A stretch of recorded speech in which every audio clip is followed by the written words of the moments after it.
In these uncertain economic times, you've got to do whatever you can to save money. One of our biggest expenses can be our cars, especially when unexpected repair bills hit. Not anymore. If you own a vehicle with less than 130,000 miles, is less than 12 years old, has a warranty about to expire, or even no warranty at all, you could stop paying for car repairs. Roadside assistance, towing, and rental coverage are all included. Don't wait for the next repair. Make one free call right now to see if you qualify. If your vehicle is less than 12 years old, has less than 130,000 miles, even if it's out of warranty, paying for car repairs can become a thing of the past. Call us right now and get your car protected before your next repair bill hits. Get protection and no more repair bills. Call 800-696-1030. Again, 800-696-1030. That's 800-696-1030. 800-696-1030. Joe had huge problems with the IRS. I knew it was coming. I hadn't filed taxes since 1990. All the IRS letters coming in added up to a nightmare. To get up to like $68,000, my heart started beating fast. It's like, there's no way, man. I mean, I ain't going to be able to do this. Then they stopped his paycheck. So that's when I started making phone calls and found U.S. Tax Shield. U.S. Tax Shield went to work immediately. They just took the bull by the horns. What blew my mind is he called the IRS right then and there. So why is U.S. Tax Shield A+ rated with the Better Business Bureau? Joe knows. They saved me a ridiculous amount of money. If you owe more than $10,000 to the IRS or state, choose the company Joe chose, U.S. Tax Shield. It was the best decision I made. U.S. Tax Shield is the way to go. Life is good. Thank you, Lord. Call 800-471-3287. U.S. Tax Shield. Boo-rah. Yes.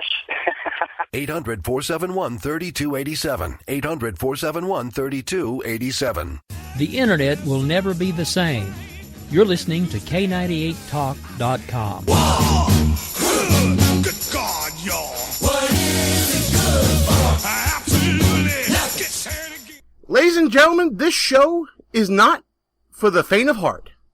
Gonna be a lot of touchy subjects tonight. Here we go. Get ready to fight from within. You're about to go behind enemy lines on K98. Roger, 3-2. Goliath copies all. Go ahead.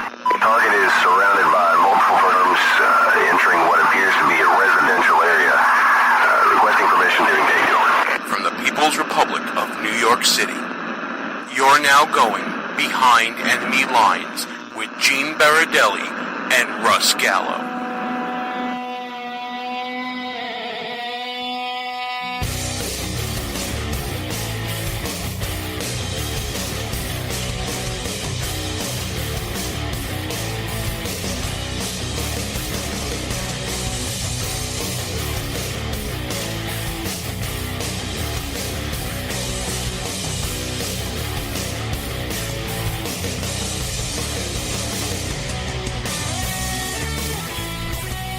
And you are now behind enemy lines.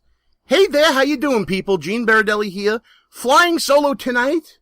Russ Gallo, of course, still at his National Guard drill. Shout out to my boy Russ. He'll be back with us soon. But tonight is a show that Russ is really going to be upset that he missed. Because we're going to be talking about some very controversial, very touchy subjects. We're not talking about presidential campaigns. We're not talking about candidates. We're not talking policy positions. We're not going to be talking about any of that nonsense tonight. We're keeping it real. And by keeping it real, I mean we are talking about Islamization. Easy for me to say, right? The Islamization of Europe and what we can learn from it here in the United States. Now, I know that it's not PC, folks, to say that there is little to no chance that the Islamic culture will ever meld with American political culture or American social culture in any way. In fact, a Fox News poll showed that over 50% of Muslim Americans want to have some form of Sharia law instituted within the United States. That's kind of scary, folks. We usually associate the idea of Sharia law, Islamic religious law, as some sort of backwood, radical fringy type deal, right? Well, guess what? When you look at one of the most advanced Western nations in the world, like the United Kingdom, you'll find Sharia courts.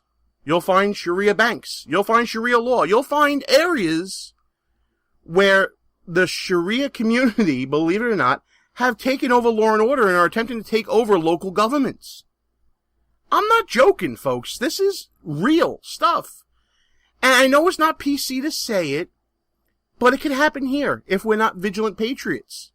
It could happen anywhere. There was a story out of Texas where a small town in Texas had to take a stand against Sharia law.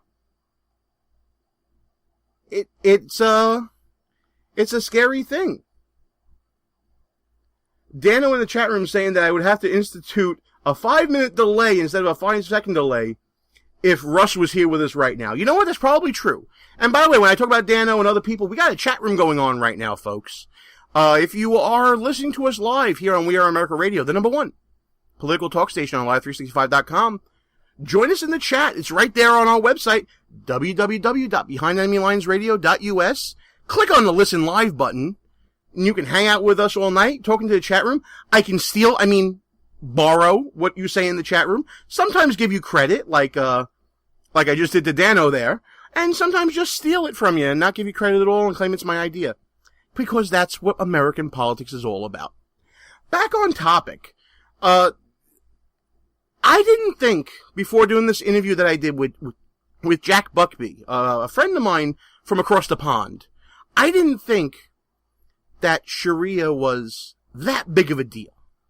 I gotta be honest, living in the People's Republic of New York City, just on a given train ride, like John Rocca once said from the Atlanta Braves, and he got a lot of heat for it, you see all types, shapes, sizes, colors, hair colors, clothing, whatever have you, right here in the People's Republic of New York City, right? So, what is it to say that someone wants to bring a part of their culture, a part of their religion, to the diverse, multicultural existence that is the People's Republic of New York City? I don't think anything of it. I dare say even a lot of other New York conservatives wouldn't think anything of it.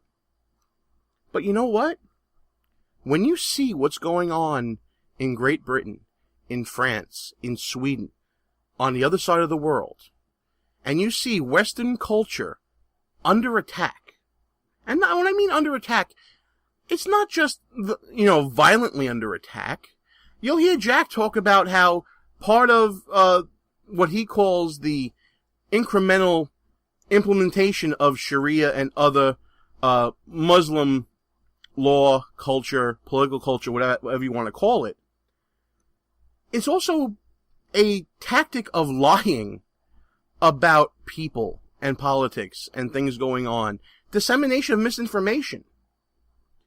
It's all very interesting and it's all very scary because when you look at what's going on over there, how soon is it to come over here? We've seen pockets of it here and there. We haven't really taken it seriously. I mean, Pamela Geller has taken it seriously, and others have taken it seriously. That's why, she made so much news with her Jerome Muhammad contest. And that's why she made so much news when two, again, I'll say it, radical Islamists tried to break into that with guns and to kill people because people were drawing.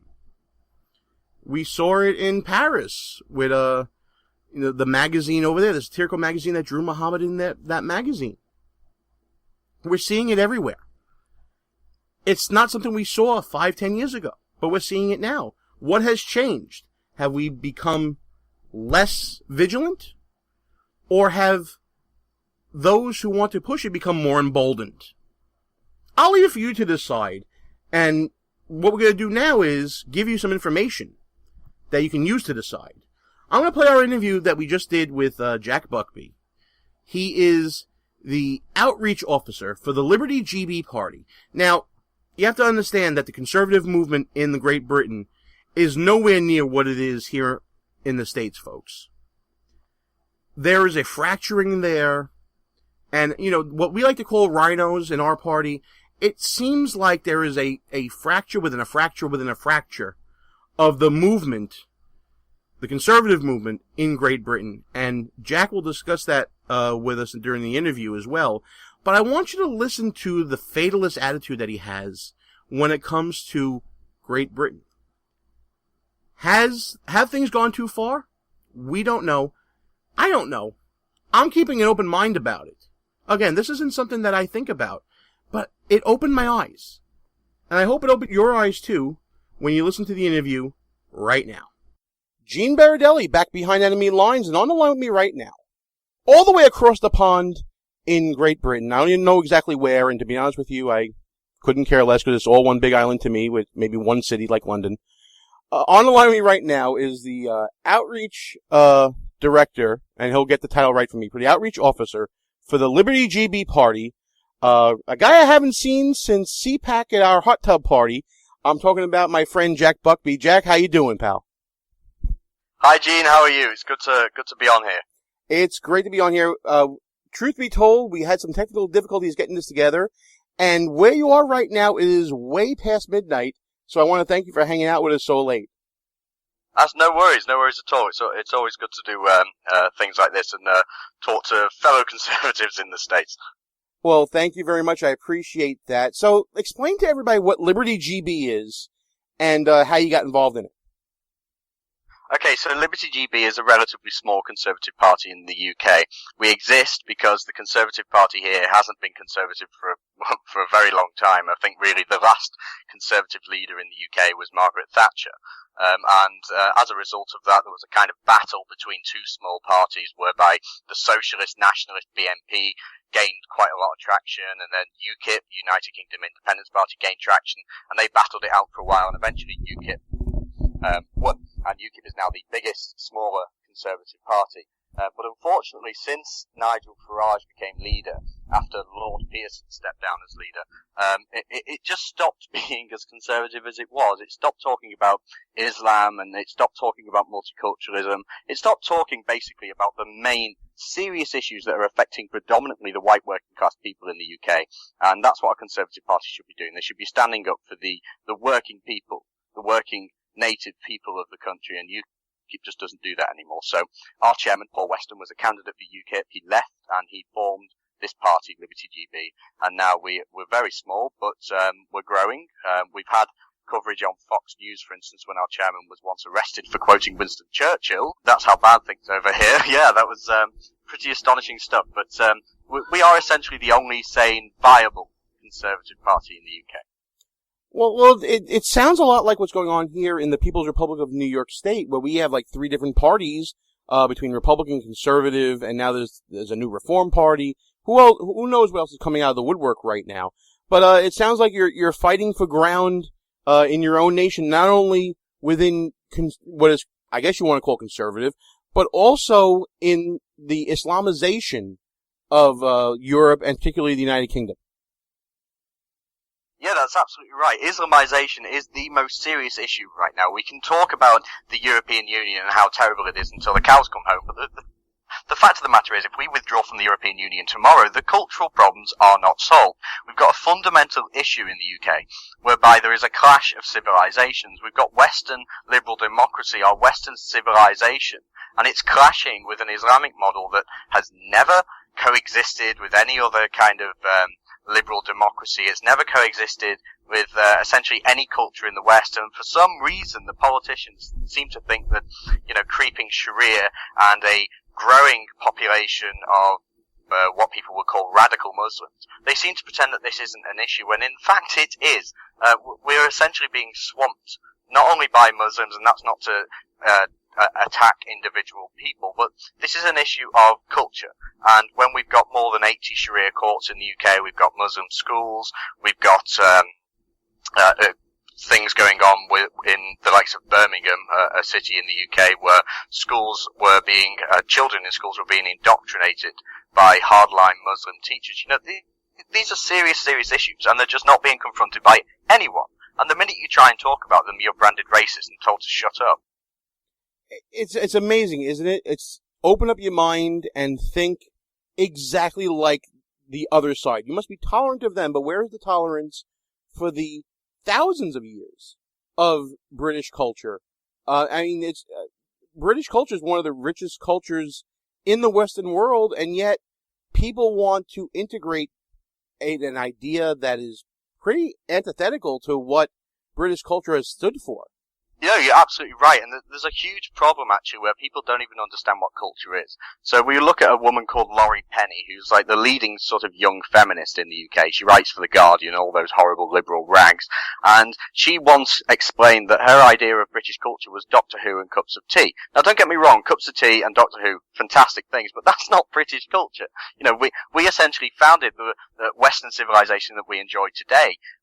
We founded parliamentary democracy and a constitutional monarchy and all these ideas of individual liberty. That's where America gets it from. But we're told that our culture is nothing more than fish and chips and cups of tea, and that's just fundamentally wrong.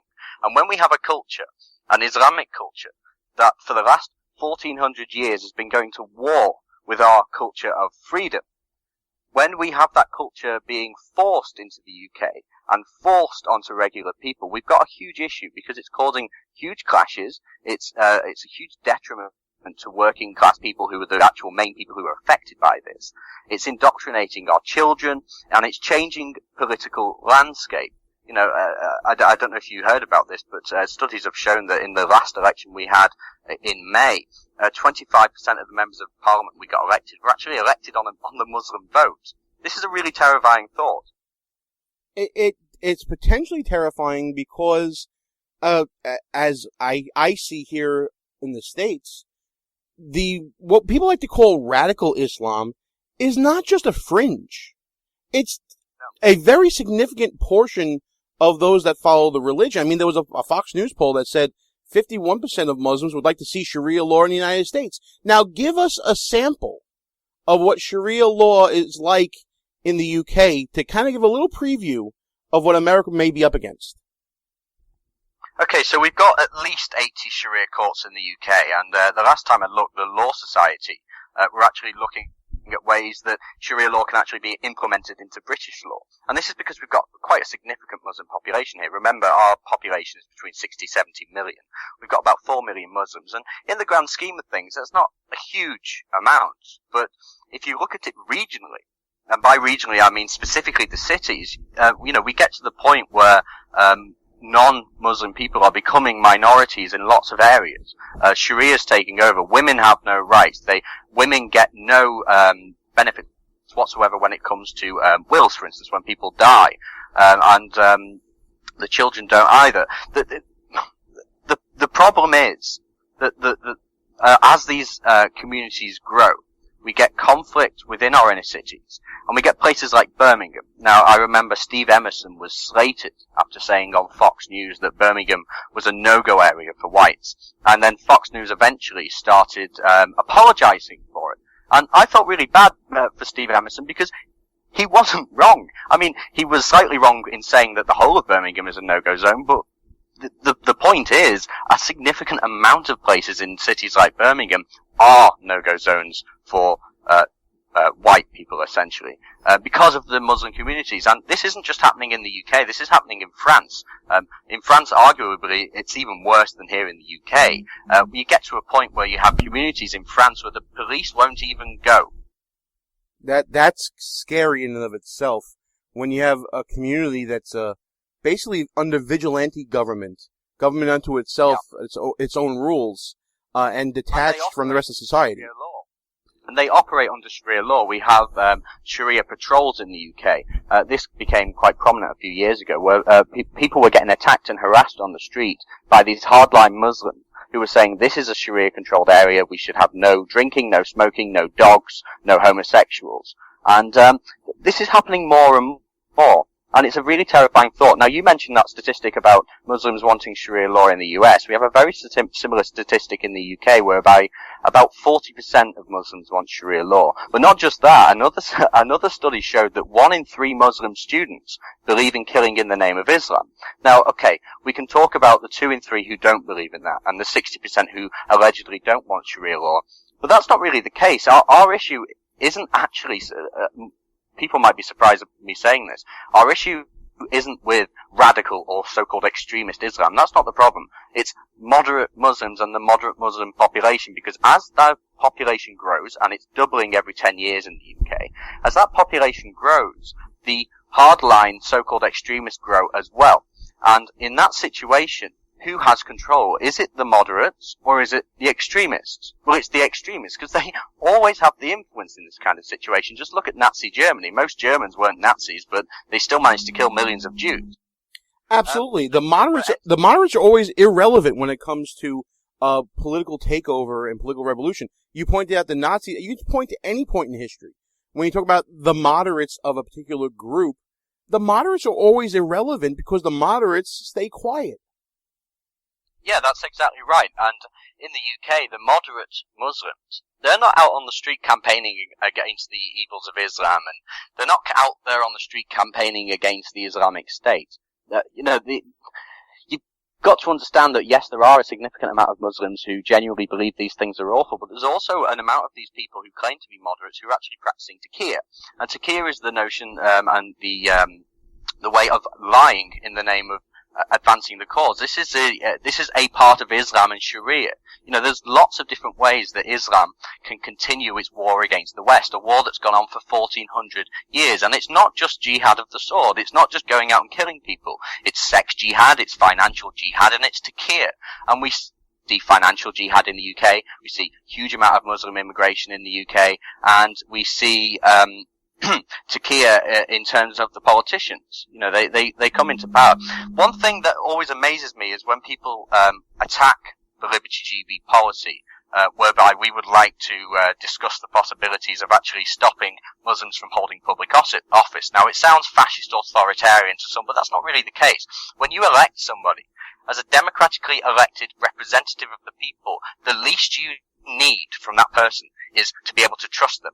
And when you've got somebody following an ideology that tells you to lie to the kuffar, to the infidels, when you've got people following that ideology, how can you possibly trust them to actually hold public office? And when 25% of MPs are elected on the Muslim vote, this is just going to get worse and worse and worse. And jihad can come about in the form of democracy as well. So we've got a huge population issue, huge cultural issue. It's not about hating people. It's simply a matter of taking control of the discourse, saying, actually, yes, we can talk about these things. We shouldn't be called racist for it. And it's also about making sure that the national culture is supreme. National culture is what we are fighting for. It seems like what you're going through now is sort of a window into the future for America. Because you already have Sharia in place in many regions, like you said. What is the warning that you want to give to America based on what you're seeing now? Okay, so the interesting thing is, America has a huge issue with regards to immigration, and it's only just been started. People talking about it recently, the likes of Donald Trump talking about Mexico. That's all very well and good. Obviously, there's a very real threat of too much Mexican immigration. There's a real threat from too much immigration of any kind, really. But there's no real discussion about the threat of Islam and Sharia. And it is coming. And the mistake that was made in Britain was electing someone like Tony Blair, who allowed mass immigration on such a huge, huge scale that's what caused these problems. Andrew Neither, former speechwriter for Tony Blair, actually admitted. He said that the reason we opened the borders, the reason we started this mass immigration project was to rub the noses of the right in diversity. But what they didn't rub the noses of the right in diversity. They rubbed the noses of all working people in the UK in this diversity, and it's resulted in thousands of young girls getting raped by Islamic grooming gangs, and the police have covered it up.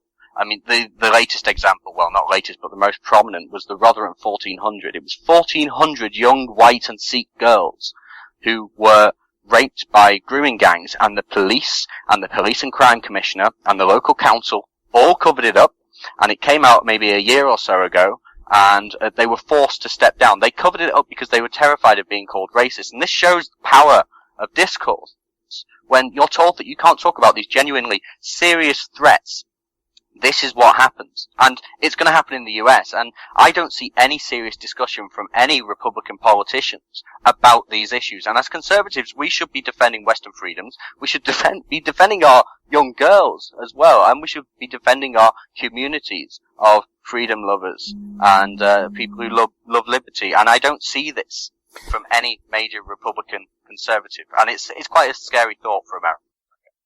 Well, one person that is talking about it, and that was in the news in the past year, was Pamela Geller with her Draw Muhammad contest and the fallout from that.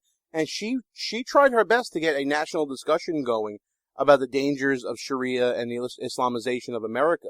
And I understand that you're doing something similar very soon in the near future, right? That's right. Just to say, Pamela Geller, a very brave woman. She's fantastic, but it's a shame to see people like Donald Trump, who seem to be this kind of sort of fresh force in politics, whether you agree with him or not, where he's quite outspoken and he just tells the truth. But then he called Pamela Geller an obnoxious blowhard and pretends that what she's talking about is not an issue. It is an issue. It's a very serious issue. You only have to look at France and the UK and particularly Sweden. We've lost Sweden. It's a lost cause. It's become an Islamic state and it's going to get worse. So in the UK, we are doing our own version of the Draw Muhammad event. And it's a very, very difficult thing to do in the UK. I mean, it was tough enough to do it in America, with Pamela Geller's efforts, and she did very well indeed. But in the UK, it's hard enough getting a venue to hold something like this. We've got the counter-terror police on our backs over just organising the event. And of course, we can't have armed police, or armed guards or anything at this kind of event. So, we are sitting ducks, but we've got to do these things. So we are holding a Draw Muhammad event. We don't know if the government's going to ban it. One thing that's interesting actually about this Draw Muhammad event that we're doing, there's a group called Hope Not Hate. And they are a communist front group funded by the government and supported by politicians from the so-called Conservative Party and the Labour Party and all the other big parties. And this group produced a full document allegedly exposing me and Sharia Watch, Viva Charlie and Liberty GB, who were all arranging this event, saying that the reason we're doing it is to spark a civil war. And they're trying to put it on us and say that we're the bad guys in this. And all we're doing is defending freedom of speech.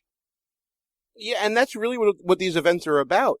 It's a pushback to the efforts of the radical Muslim community trying to institute radical Muslim policies on those who do not follow the beliefs and teachings. And to me, that's the biggest fundamental difference. If you look at political culture throughout history, even when the British Empire was, the sun never set on it, there was an introduction of British, governmental policy and procedures, but the cultures of the places remained intact.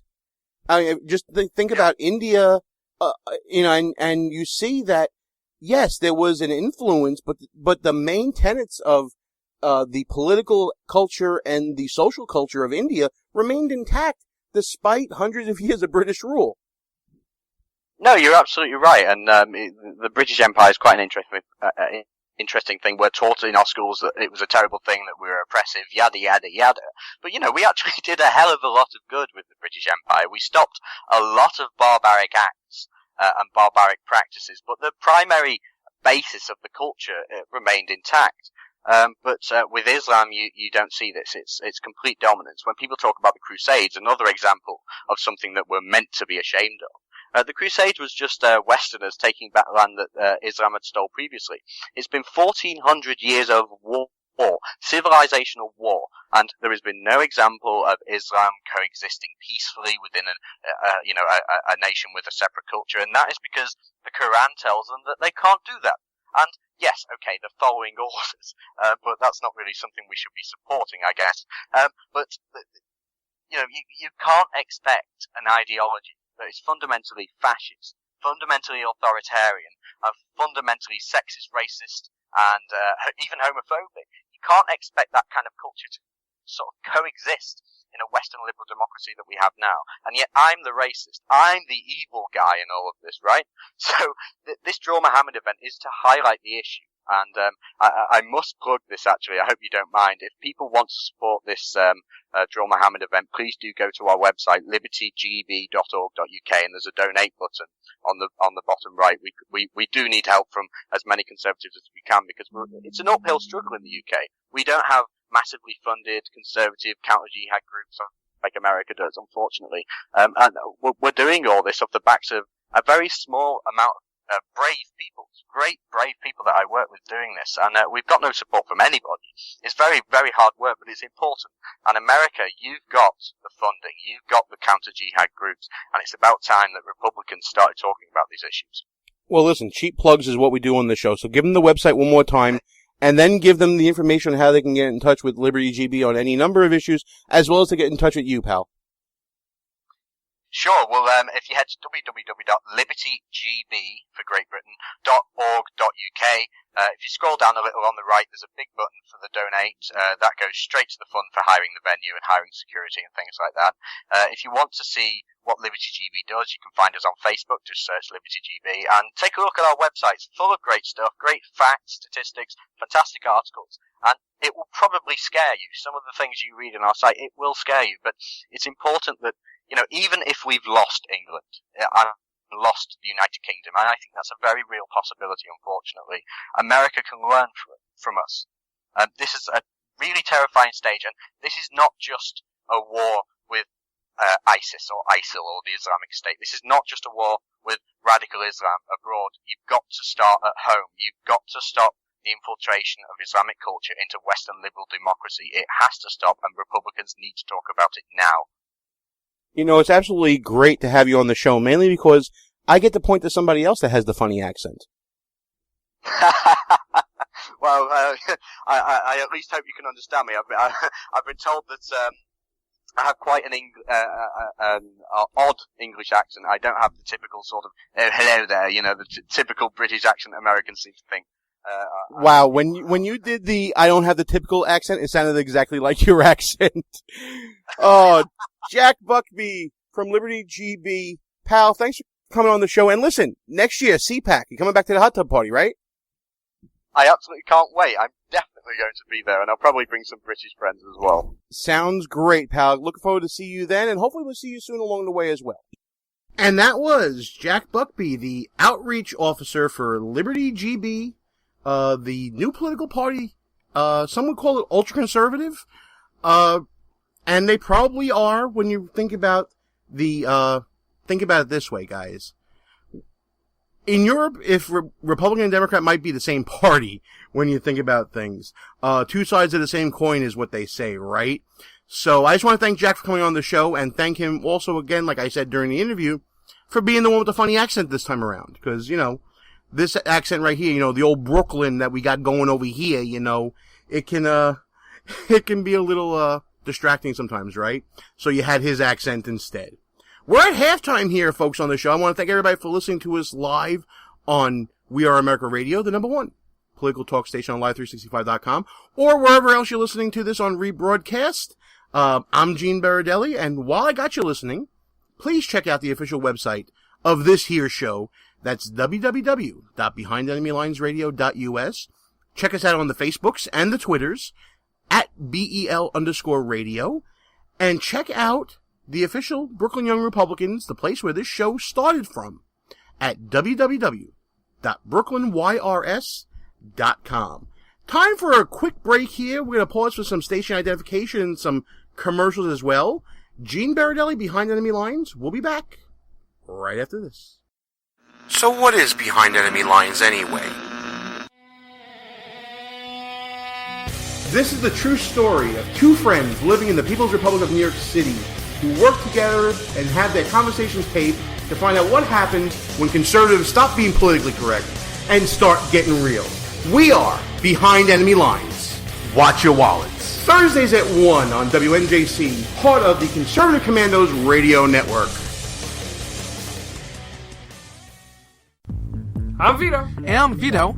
And we're from WNJC's The Vito and Vito Show. Every Friday at 1 p.m., you can hear Vito and Vito bring you the perspectives of two college-age millennial conservatives who are committed to defending the principles of free markets, liberty, freedom, and individualism from Brooklyn, New York. Follow us on Twitter, Facebook, and Instagram at Vito and Vito Show, and check out our blog posts and articles at vitoandvito.com. Vito and Vito Show every Friday, 1 p.m. on WNJC 1360 AM, Philadelphia's Renaissance Station. In Brooklyn, it's nothing but the truth.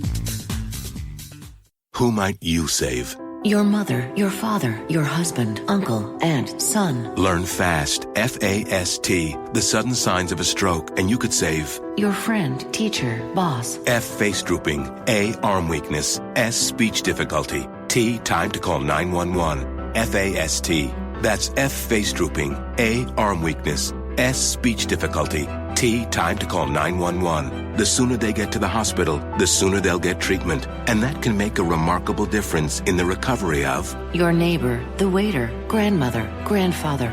So learn FAST, the sudden signs of a stroke, then pass it on, because you never know who might save you. Your wife, your colleague. Spot a stroke fast. Visit strokeassociation.org. Brought to you by the American Stroke Association and the Ad Council. Behind Enemy Lines. Back on the air. Gene Baradelli back behind enemy lines. And, just to tie a nice bow around the whole discussion we had about the Islamization that's going on in the UK with our guest, Jack Buckby, I got into it a little bit into the chat room with some of the people in there during our live show, talking about whether this is a real issue or if it's a non-issue like a boogeyman of politics and things like that. Here's my take on it, and those of you that listen to the show know that I'm not really an alarmist. I'm not really the guy that's going around saying, it's coming to get you, and, I'm definitely not the guy on the show that sounds the alarm bells for radical Islam. That's usually reserved for my co-host, Russ Gallo. But you know what? After listening to this interview, the only word that comes to mind to me is vigilance. Yes, this isn't an issue now. But we don't want it becoming an issue for America later on. We highlighted different things in the chat room while the interview was playing, like what's going on in Dearborn, Michigan, and what was trying to go on in Irving, Texas. Little pockets here and there trying to implement Sharia law, trying to fundamentally change the way that the citizens of those areas live under American law, trying to fundamentally change America in those small little pockets. Now, those of you listening to the show may say, well, you know what? If it's a majority Muslim population that lives there, what's the big deal what they do there? It's not about that, folks.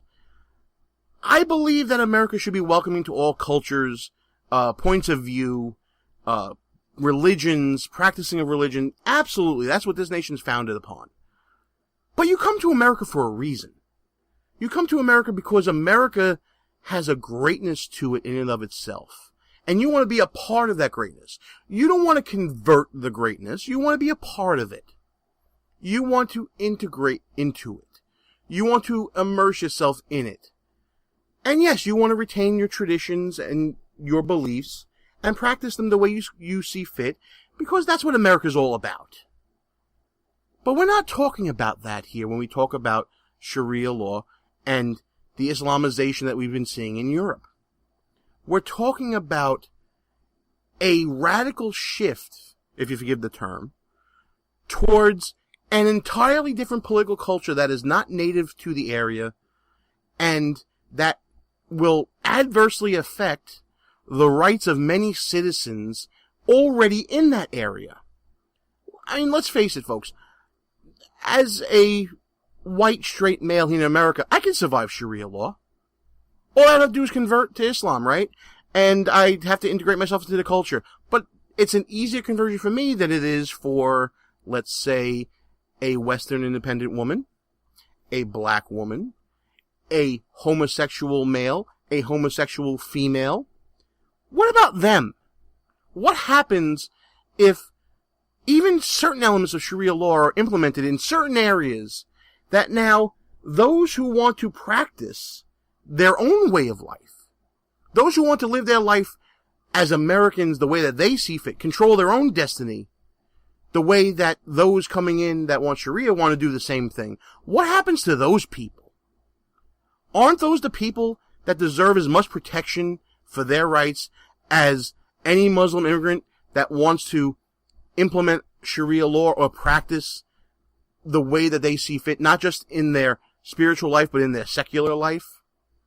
Who protects them? That's the issue, I think. And by the way, as not only just a white, straight American, but as a white, straight, fat American, I kind of like bacon. I think I want to keep that on the menu.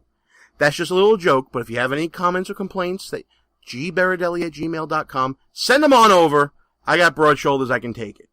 We're going to take another quick little break here. We're going to change gears, talk about some other things, but first, we must, as we always do on the show, provide equal time for the opposition. And we do that in the form of this compilation provided to us by the Washington Free Beacon that we found online, turn it into audio, and present it to you, our loyal listeners. It's time for the Reverend Al here at Behind Enemy Lines. I'll be right back after this brief words from Reverend Al. The show will be right back. But first, a word from Al Sharpton. Good evening, Rev. Thanks Good evening, to Rev. you, Ed. Is this Groundhog Day 2? We are watching that was Attorney General Eric Holder, ABDs, about some Republicans at home are already beating the drums of war. Today, the Pentagon refuted that claim. And he said the American people do not want him to, quote, dwindling, they do not want him dwindling his thumbs. You can get a gig as a contortionist. Intravenous fluids and pills coated with gelatin. We don't leave our women or men in uniform behind. It's a monument to the hubris of Dick Cheney, Representative Raul Labrador. The years of abuse. I personally apologize to Mr. Peebles. Just ask to soon-to-be former Congressman. Democrats are outright jitty. CIA's counterterrorism center. Veteran Affairs Secretary Shinseki. Why do I always mess up his name? Shinseki. I love my critics. I have fun with that. Politics Nation with the Reverend Al Sharpton starts right now. Good evening, Rev. Good evening, Dr. Dyson. But wait, there's more. And we will much about that be committed. So there's no real conflict. Michael Druniak, including Lincoln himself, Daniel Day-Lewis. Behind Monica Lewinsky, the one and only Trey Songz is here. But Allison Lundergan Grimes, Gina De Jesus, when Gina De Jesus, Tea Party challenger Matt Bivens. People don't want to have their Social Security overall. The Republican savior, Mark Rubio's big night. In evolution and Galileo, this whole thing of Galileo, America's changed. Unless IT and Skillets, President Putin doing something similar back in, it won't change this fundamental fact about the GOP. Just how absurd these attacks is. Nearly 6 months after the dangerous traffic jam, the Thai military says, my friend for many years, Ilyana Van Zandt.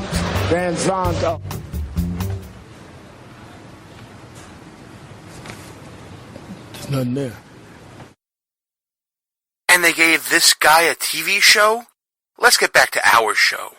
Gene Baradelli back behind enemy lines, and folks, it's time to take a little turn. We're going to keep it real still. Listen, I think I gave a lot of red meat to a lot of Tea Party people just now when we were talking about Sharia and the real threats that it poses. Well, you know what? What Gene giveth, Gene taketh away as well. And what I'm talking about now is the recent news coming out of Washington of John Boehner and his speaker's position being under fire. And listen, I know everybody loves to go after John Boehner. I do it too sometimes. I mean, listen, when you're in a leadership position, that kind of comes with the territory. You are the front man for your organization, in this case the organization being the U.S. Congress, the Republican-controlled U.S. Congress that many perceive are not really acting conservatively, are not really acting in the best interest of Republican values, that are not really in the best interest of America, right? And already the Boehner Boner jokes are starting in the chat room. Thank you very much for distracting me. It's bad enough I'm flying solo this week, but you gotta throw the jokes at me as well. And that's all well and good.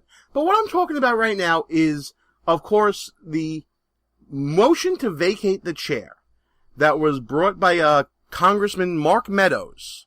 Now, for those of you who remember when the whole leadership reorganization happened after the 2014 election, and remember that Mark Meadows was kind of on the outs. He was one of those 25 Republicans that was opposing Boehner. And if you remember also, he voted against Obama trade more recently. And as a result of that, the leadership in the GOP tried to punish him by taking away a subcommittee chair of his. But after an outcry, it was restored. So now Meadows is escalating his battle with the leadership, and he is looking to oust John Boehner through a procedure in the Congress, this motion to vacate the chair that now goes to the Rules Committee, and the Rules Committee can take it up or not, and we can see what happens from there. And of course, this all happens within the backdrop of the looming 6-week recess that is coming up for the U.S. Congress.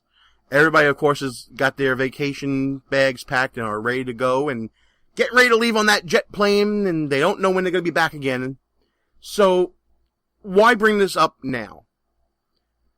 You know what, folks? I really don't get this. I understand insurgency. I've been a part of a few insurgencies locally in my party. I get it.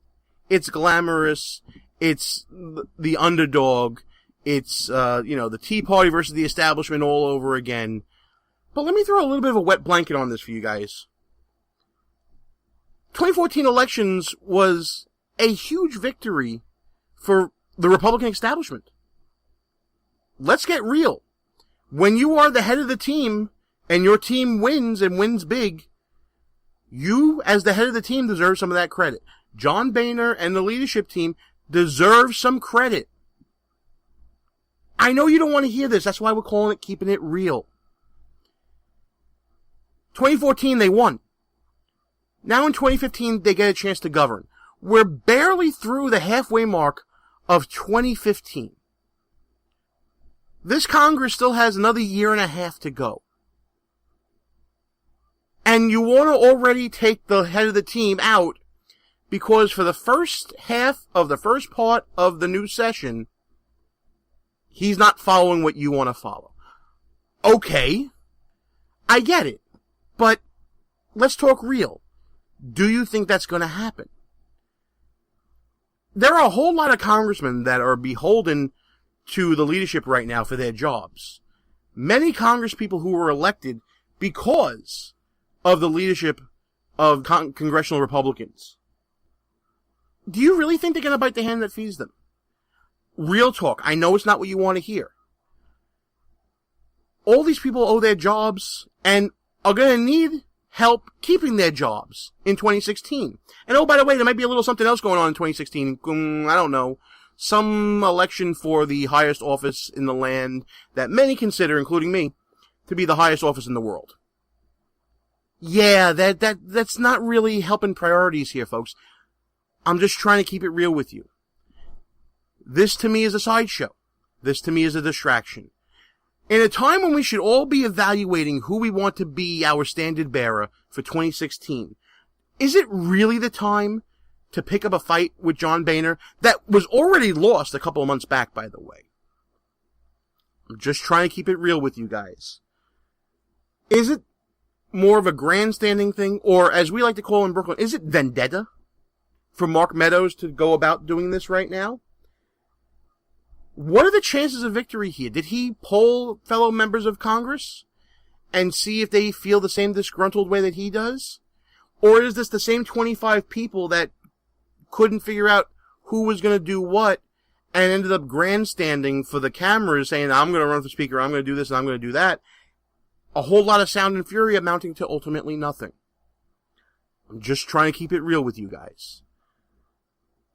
To me, I don't understand the logic of picking this fight now. If you want to lay the groundwork for a fight later on, great. If you want to lay the framework for a primary challenge to John Boehner, I know J.D. Winteregg is waiting in the wings for 2016 and wants that seat very, very badly. And he's going about it the right way, hiring a solid team, getting his message out early, getting his name recognition up to take on a pretty big fight. But if you're Mark Meadows, and you've lost once already this year in a leadership battle that was already decided before the grandstanding started, and you've already thumbed your nose at the establishment and gotten smacked for it and won a victory to get your subcommittee seat back, do you really want to go at it again? Waste more time and resources? Or do you want to save up and build on your victory that you just had in pressuring the leadership to give you back what was yours, your subcommittee seat, and then move forward and consolidate your support and be that opposition voice and build notoriety and build a little money and then take it on when it matters, the next time the Congress hits the polls. Win your seat back again, and then be a true leader and fight it out in the caucus. But instead, what you're doing is, you are going to set yourself up for another loss. And what does that do for you going forward? So now you would have lost a second time. What does that do for the cause? What does that do for the conservative movement? What does that do for grassroots politics? I'm just trying to keep it real with you guys. Listen, I am no fan of John Boehner. I don't agree with everything he does. I agree with some. I think he's a poor negotiator when it comes to negotiating with the other branches of the government. I think he gives too much ground and doesn't get enough back. And I think he is, in a lot of ways, in a lot of respects, a Republican in name only. I do see that. But you know what? Let's keep it real. He ain't going anywhere in 2015. So you better start mounting the fight in 2016. And doing this doesn't help that. But let's transition again, because there's another thing that I've been talking about in my final thoughts for the past couple of weeks. By the way, you see I'm jumping around here. This is kind of the nature of solo radio tonight, folks. I want to thank everybody for sticking with me through this whole show. Especially everybody in the chat room who's been feeding me some lines here and there that I've been stealing. I mean, borrowing. Without permission. But let's talk about probably the most angry I've ever been when it comes to politics. And that is this whole Planned Parenthood video investigation, uncovering these ghastly, horrid, gruesome, absolutely disgusting details about what Planned Parenthood has done. But we're going to do so by still keeping it real. Everyone by now has seen the 3 videos that have been released, ghastly admissions, undercover videos from executives in Planned Parenthood talking about what they can get for pieces of a baby. What money they can get from selling baby parts. You've seen the hashtags on the Twitters, and my goodness, how horrible. Alveda King, I follow her on Twitter, had a great comment about this whole situation. Basically saying, you talk about selling human tissue and human hearts and lungs and livers and all these things, but you never call it a baby. What is it? Is it a fetus that is not really a person? Is it a human, which by definition is a person? Why the change in language from the two areas? If you haven't seen the videos, folks, check them out, but do it on an empty stomach. It gets so graphic. And the idea, I mean, listen, I don't have any kids. I do have a nephew that just turned 4. Just to think about someone's child, oh my goodness, just going through that. It sends shivers down my spine. But here's what I mean by let's keep it real. Everybody's saying let's defund Planned Parenthood.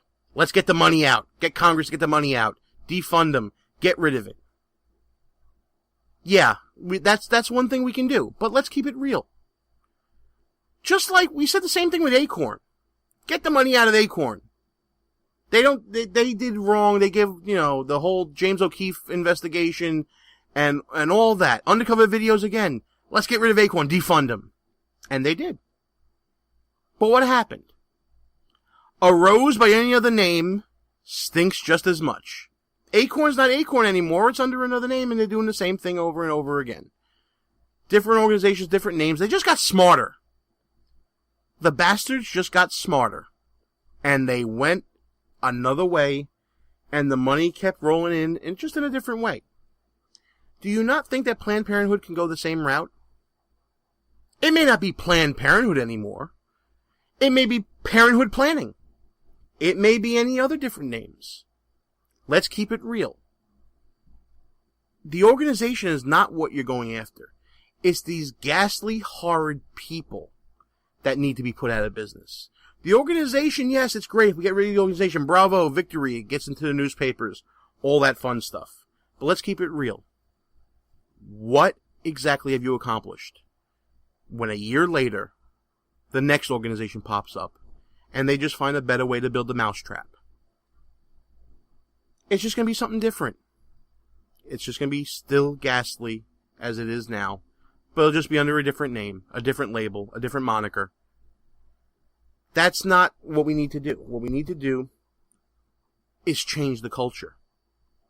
We talked about culture in the section we talked about the Islamization of America during the previous sections of the show, right? In the early part of the show. That's a fundamental change of culture that's going on there. We need to change the culture. And the culture is, let's protect life. Listen, I got into an argument with many people online today, especially one of my good friends, because there was more online outrage about the shooting of Cecil the lion in Africa than there has been lately for the killing and harvesting of human tissue and human beings. And that, to me, was a little perverse. It says something about our culture that we would have more outrage for the little bitty kitty than we do for human life. The dignity of human life. Listen, I am not one to tell anybody how to live. There is a very strong libertarian streak in me that says live and let live. If you want to get an abortion, and that is your choice, okay, I got it. Your choice. But when you say it's my choice, but you're footing the bill, that's not your choice anymore. That's my money going for something that I don't choose to support. Why should that be allowed? So when you see our money going to Planned Parenthood, and then they're using that money to perform these procedures, and then they are not disclosing to their patients what's going to happen afterwards. And when they're contacting all these harvesting companies, these scientific research companies, and are then possibly breaking the law. I mean, it's a little inconsistent. We don't know whether it's a federal crime or if they're donating it and they're just covering their costs. But in at least 2 of the videos, they talked about making money. I want a Lamborghini, said one doctor. We got to negotiate price, said another doctor. Now we're talking about something that is beyond the pale. Ghastly. Horrible stuff. I don't understand why we don't have more outrage for the dignity of human beings than we do for a lion being shot by a dentist. I want to know what's happened to our culture, but you know what? I see it. It's the pop culture, and it's the easy way out. It's the easy way out, folks. It's easy for everyone to agree, oh, that lion shouldn't have been shot. Yeah, I agree with that. I'm against hunting. I don't see the value in just hunting someone for sport or something for sport. But now we're hunting someone for sport. I did a little Freudian slip there. Why isn't there the outrage that we see for Cecil the Lion? Because it's the easy way out. It is easy to empathize with Cecil the Lion and the little itty-bitty cute kitty than it is if you're dealing with an issue as complex as abortion. Because I guarantee you, and listen, Hillary Clinton wants an investigation. So you know the issue's polling. You know the issue's polling well if Hillary's on it. But where's the outrage? Where is the righteous indignation of people? Where is the respect for human life? I don't know. Maybe I'm old-fashioned that way, but I seem to value the life of living human tissue that people want to call a fetus, which I call human life. I have more empathy and more sadness for when that is desecrated than when an animal is shot in Africa by a dentist. I'm sorry, that's just me. And I guess I'm going to leave that as my final thought because we are just about out of time. I want to thank everybody in the chat room for hanging out with me tonight. I want to thank you for taking the time to listen to this show. And I hope you tune in next week where we're going to be breaking down the candidates in the first Fox News debate happening next week. Oh, it's getting fun, folks. It's the silly season. It's time to see who is all the sizzle and who's got the steak. And I'm looking right at you, Donald Trump. But I kid. Folks, thanks for listening to the show. It's time to shut this sucker down. Gene Baradelli behind enemy lines. We are out of here. Our position has been compromised. It's time to roll out. Report for debriefing at www.behindenemylinesradio.us and look for regular communications via Facebook and Twitter at BEL_radio. You are the resistance. Behind Enemy Lines. A Rock Radio production. Copyright 2015. Back in 7 days. Out. The leader in talk radio on the internet, right here on K98Talk.com.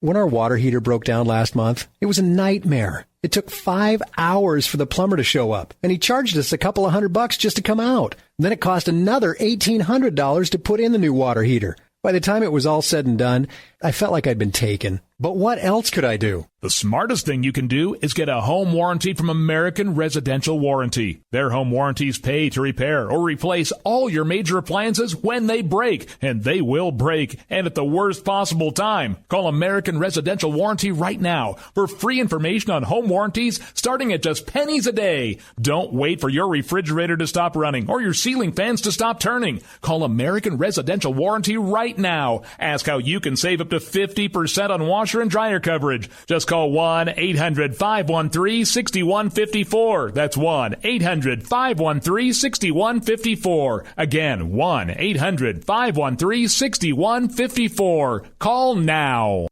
Tired of paying outrageous prices for Viagra? Well, we have great news for you. Now you can finally get Viagra at huge discounts. Healthy Man allows you to save up to $500 on Viagra. Why pay U.S. pharmacy prices of $15 per pill or more when you can get Viagra for less than $3 a pill? Call today and get 40 Viagra pills for only $99. This can cost as much as $600 at your local pharmacy. You can't afford not to call us. If you want Viagra at the lowest prices, never pay $15 a pill pharmacy prices again. Get Viagra for less than $3 a pill. Call 1-800-516-7602 today and save up to $500 and get 40 pills for just $99. Healthy Man is fast, easy, and affordable. Operators are waiting at 1-800-516-7602 to take your call right now. Call 1-800-516-7602. That's 1-800-516-7602. Again, 1-800-516-7602.